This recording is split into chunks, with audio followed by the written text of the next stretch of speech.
G'day, welcome to Horsepower. Today I'm going to show you my Celica GT-Four. So this is a ST185. A bit of history about these cars. These obviously competed in the World Rally Championship from the late 80s to the mid 1990s. There's three versions, 165, 185, 205. Personally this is my favourite.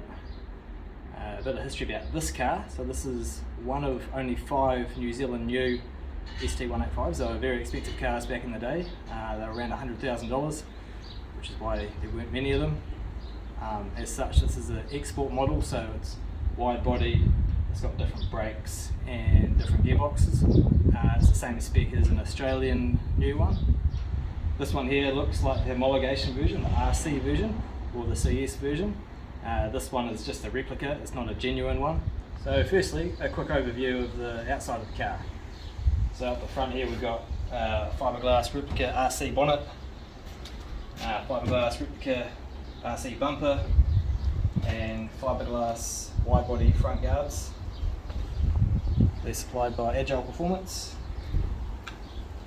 We also have the obligatory mud flaps. Coming back to the rear, a roof spoiler. I don't think it does much, but it's pretty cool. At the back here, there's nothing too special. We've got facelift tail lights. The diffuser down here also probably doesn't do much, but I think it's pretty cool. And a sensory exit exhaust. Again, I think it's pretty cool. Also, this car isn't painted, this car is wrapped. The main advantage to me is that if I ding it, I scuff it, I can just peel it off and put a new section on it. For me it makes a lot of sense, and I'm not much of a painter.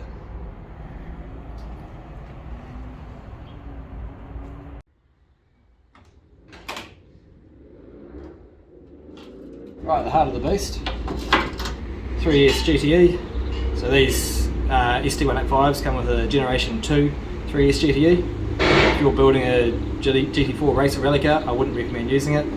This is a Gen 4 3S GTE out of a 98 Toyota Celica GT-T.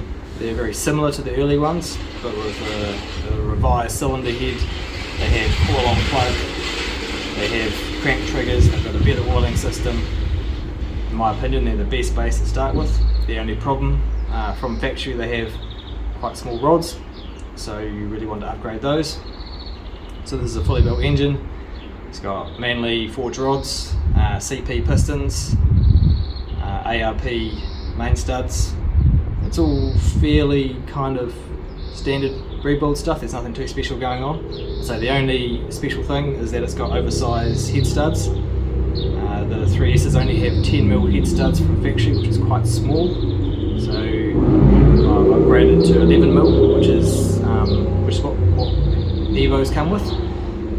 There's a wee bit of machining involved, but it's reasonably simple. I used to go through a few head gaskets before I had the upgraded head studs. Since I've upgraded to the 11mm, I've not blown a head gasket. It's just got the factory Toyota multi-layer head gasket, and up top it's got a ported head, it's got valve springs, and a custom set of cams from Canelli.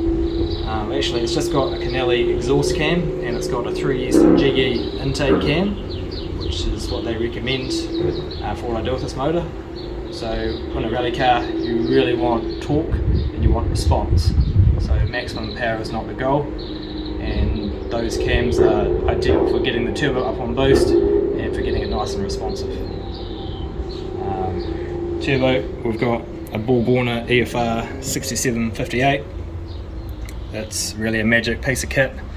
It spools just like the factory turbo and can flow up to 300 wheel kilowatts. Well, probably a bit more than that. I use this car for both rallying and rally sprints. So when we're rallying, we're mandated to a 36mm restrictor. So when you have a 36mm restrictor, you're restricted to about 350 horsepower, which means you don't want a big turbo. You've only got so much airflow you're allowed, so you want a really small responsive turbo, and what this turbo does is super responsive, and then we can take the restrictor out and it has around 400 wheel horsepower or 300 wheel kilowatts. So I highly recommend these. Before this ball borner I had the factory Gen 4 turbo, which is actually a really good piece of kit. It made 230 kilowatts with a restrictor, 20 something pounds of boost, and it never had any problems. They're really responsive, so for a budget option that's what I'd recommend. Fuel system's got ID 1300 injectors. I've had a problem with Bosch injectors before running ethanol. I wouldn't recommend them, so I stand by the ID 1000s. Elsewhere in the engine bay we've got e-throttle. This is off a Subaru Legacy 2010 or something. I really like e-throttle, it's a great thing. We've also got flex fuel sensor over here, so I can run any amount of ethanol that I feel like. So it's tuned on 100 octane and ethanol, so I can run any percentage of those that I want. That's about it for the engine. Some other stuff around the engine bay, we've got a nice big strut brace. This is just to help keep the chassis straight and together. We go over lots of jumps, hit lots of bumps and potholes, and I've bent strut towers before. So I bent it back and then built the strut brace, and that keeps it all really nice and solid. On the front here we've got a somewhat unique intercooler and radiator setup. So it's a side-by-side setup, which is actually reasonably common in the world of rallying. It actually keeps it really cool, and if it does get too hot, I've also got a spray bar here which will spray atomized water onto the radiator and intercooler to help keep the whole thing cool. What I've also done here up the front is, to bring the camera down here, I've modified this lower chassis rail and lowered that by 50mm to help give me more space for radiators. And other than that, it's fairly factory. I've also relocated the alternator.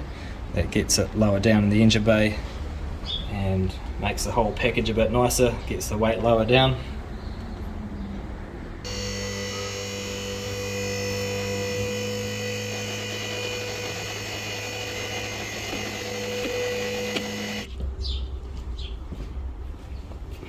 Well, we've got the car here. You can see we've got a duct there for an engine oil cooler.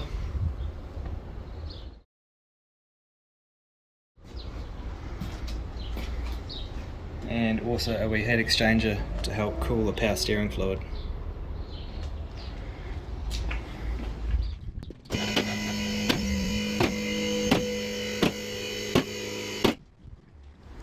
Alright, drivetrain. We've got a ST205 transmission. These are an upgrade over the 185. They've got better synchros, slightly better ratios. They're a very similar gearbox, but the 205 has the best synchros, the 185 has reasonably poor synchros. One day I'd like to get a dog kit, or even better, a sequential, but that's a story for another day. Diff, front plated diff, it's very tunable, so we can set different preloads, we can set different ramp rates, either between a 1.5 way or a 2-way front LSD. For the front it's a 1.5 with quite loose preload. So it helps it turn in as best we can. Come down to the back. We've got a Cusco plated diff in the rear diff. This one is set up as a 2-way. I find that the handling with the 2-way in the back and the 1.5 way in the front is a good balance. Now the Cusco diff does have a drawback. They use the same diff centre as the AE86, and they have smaller axles. So what they do is they supply them with their own stub axles, and unfortunately they're weak. They're smaller than the factory ones, so they are known for braking. I haven't blown too many of these on gravel. It's usually not a problem because there's just less grip and there's less strain on the drivetrain. On tarmac with hard launches, these stub axles are known to break. There are other options, and eventually I'll upgrade to that. Now unfortunately with the front diff, you need to lock the centre diff. That's just how the system works. They're a complicated gearbox, and unfortunately it's a necessary evil. However, on gravel I really like the lock centre diff. The main problem with the lock centre diff is when you pull the handbrake, all four wheels lock. I got a solution for that, and this is it. So this is a drive shaft disconnector. It's essentially a clutch controlled by electricity. So the handbrake has a switch on it, and whenever you pull it, it takes away power from this clutch, and essentially the car becomes front wheel drive. And as soon as you release the handbrake, it engages the switch and you're back to four wheel drive. This is also really handy because I've also got a switch on the dash, so when you're just cruising around quietly on a touring stage or in car parks or wherever else you might be, you can pop around in front wheel drive, and it's a really nice thing to drive. This is an early prototype by Agile Performance, and they will be available soon. So the most important part for me for a rally car is the suspension. You get what you pay for with suspension. So in this car I've got a set of custom MCA struts. They come in here, they're a big 50mm diameter inverted strut. Means they're very strong, so they handle all the abuse that I'm going to give it. They got adjustability, and they're just a really good thing. You can get cheaper options such as the Taiwanese D2, XYZ sort of stuff, and that stuff's okay. I used to run that stuff, and it's okay. It does the job, and for the price you can't really go wrong.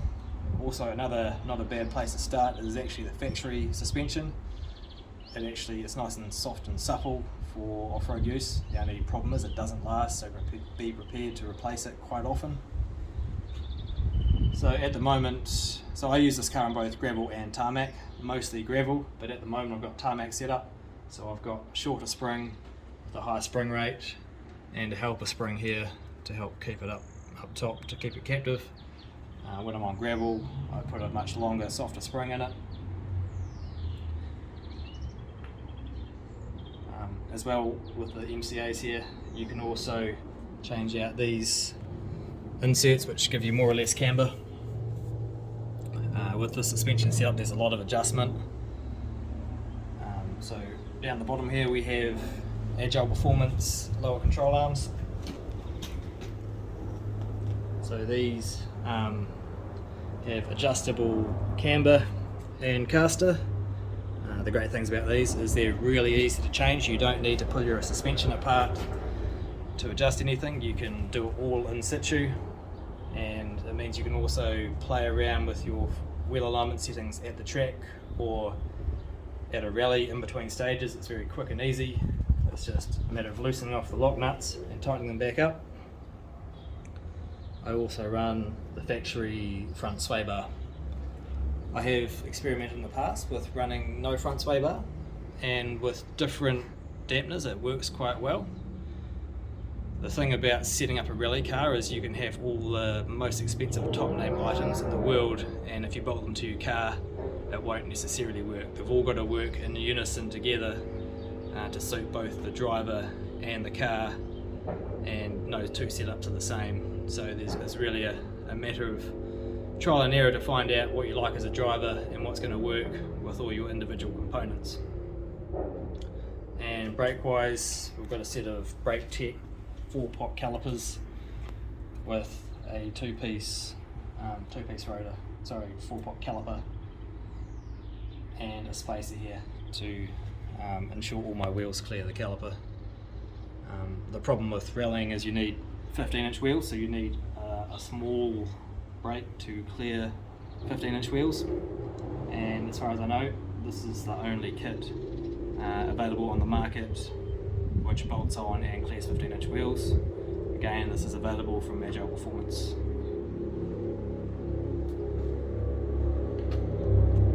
At the back here it's a similar story, a set of MCA dampeners at the back and a full suite of Agile Performance adjustable lower control arms at the back. Another thing worth noting is that the geometry in this is borrowed from a 205. So an ST185 and 205 share the same subframe and same top strut mounting points. The 205 has 50mm extra track width, so the geometry is changed by making longer rear arms and a different angle on the strut bolts to get the wheel sitting a bit further out. That just helps a wider track and more grip. You can see a better look at our rear diffuser here, and with any rally car, underbody protection is very important. So we've got polypropylene sheet under here to save all the gravel rash, and stainless steel 3mm batch plate which sits under the front of the motor. So here's the interior. We've got all standard race car, rally car equipment, bucket seats, roll cage. The roll cage is tied to the body shell up around here and back here at the main hoop. Harnesses, passenger footwheel, all basic rally car stuff, but there's a few key things in here which I think are important. First of all, pedals. So it's still running the factory pedals, and I've modified those to make it easier to left foot brake. So the factory setup has the brake pedal quite far over to the right, and so that means when you're left foot braking, you're bringing your left foot all the way over, and it's quite awkward. So I've rebent the pedals to get the brake pedal sitting further to the left, and then as a consequence get the clutch pedal also sitting further to the left, and that really makes it a lot nicer to drive. In terms of electronics, we've got a Link G4 Fury, which controls everything. It's a really nice unit. I can't fault it at all. None of the factory gauges really work with all the new gear, so I've got a power tune dash set up, which I think is an amazing piece of kit. They're half the price of an AEM or a Haltech, and they do all the same stuff, and they're a completely open unit, so you can do all kinds of crazy dash setup. It's fully customizable. Again, available from Agile Performance. Hydraulic handbrake, obviously. I talked about the disconnect before, and there's the wee switch there which sends a signal to the ECU, and then from the ECU sends a signal back to the disconnector. Another thing I've done with this car is, you may have noticed from the engine bay that there's no longer a fuse box there, so the whole engine bay and much of the car's wiring has been re-loomed to simplify it. I've then put the fuse box over here in front of the passenger. So the idea is, if we blow a fuse mid-stage, it's very easy to change, and these are quick resettable fuses here, so the code job can say, oh shit, we've blown a fuel pump fuse, and you can pop it back in. I've never had to do it, fortunately, but that's a good thing. It's got a full mil-spec wiring harness done by a mate of mine. Did a really nice job, and I haven't had any issues with that. As well as the interior wiring, most of that's still factory. I've just removed the stuff which isn't required in a race car. And up here we have our mount for our rally safe unit. So when we're rallying, this tells the speed and gives all the data back to the rally organisers. They're a really cool thing. They use those in WRC. And then it's got the wires that go off to the transmitters and the GPS. If we come further back here, we can see a big enclosure here. So that's for the fuel cell. The reason the fuel tank is now there is, firstly, in the factory 185 they're located right at the back, which from a handling perspective is very bad, because when your weight changes right at the back, it changes the handling quite a lot.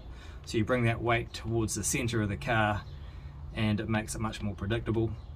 Another thing is that if you drive off a cliff, back the car into a bank, you're not smashing the fuel tank. So now where it is, it's contained within the roll cage, so it's in a very safe place. And obviously with the rules, and you don't want any fumes coming out. It has to be fully enclosed. And you fill it in through that thing over there.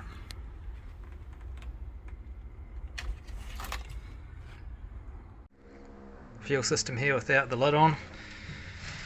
Custom made stainless steel fuel cell. It's got a factory style in-tank pump in there with the factory Celica fuel cradle. Pumps out of there around into the surge tank, then from the bottom of the surge tank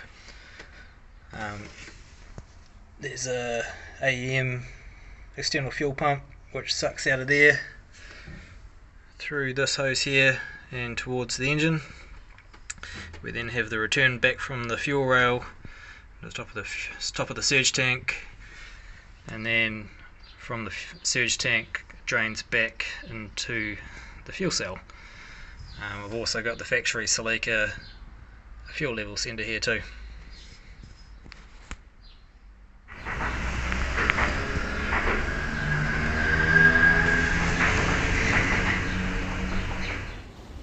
So that's the basic overview of this car. I've put a lot of work into this over the years, and I've developed many things and done things that didn't work and done things that did work, and come to the point where it is now. I'm continually learning and continually changing and upgrading this car, so it's going to change a bit over the years for sure. If you've got any questions about what I did, feel free to ask me, and if you want to know where I got my bits from, or also feel free to ask me. Thanks very much.